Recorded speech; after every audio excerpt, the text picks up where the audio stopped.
Breaking news: 8 Nazis have been placed in custody for charges of sabotage and terrorism. The currently known name for this Nazi operation is Pastorius, which was supposedly given to FBI by George Don Dosh, one of the saboteurs. Dash is a naturalized American citizen and was the leading source for the capture of the other Nazis. At this time, the FBI has not released the names of any of the other Nazi saboteurs.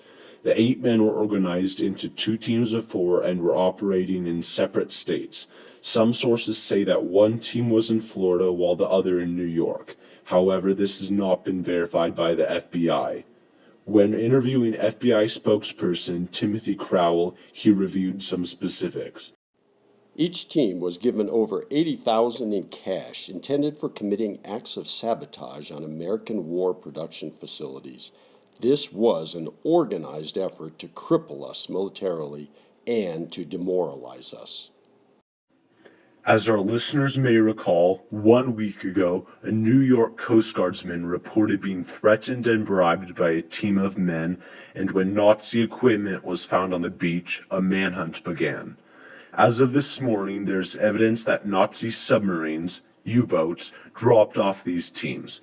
Also, on 3 separate occasions, boaters reported seeing what they thought might be U-boats, but up until today, these reports were considered mere fiction. This event today has serious implications for the United States. Timothy Crowell gave an explanation for what is happening. You can't seriously believe that this is the Nazis' only top-secret mission. I estimate that over 20 teams similar to these are already operating in the U.S. If not for sabotage, then for espionage. I do not think this is an isolated incident. Now to Buck, our temporary broadcasting station correspondent on Atlantic Avenue Beach in New York. Thank you, Tom. We interviewed a number of people here that witnessed some of these things you talked about. John Cullen, the Coast Guardsman you talked about earlier, is here with me. What can you tell us, John? Buck, one thing that stuck in my mind about the incident was how rough and forceful these guys were. They grabbed me by the ruff of my shirt and were making all kinds of threats. I didn't know if I would get out of there alive. Then they gave me some cash and told me to be quiet.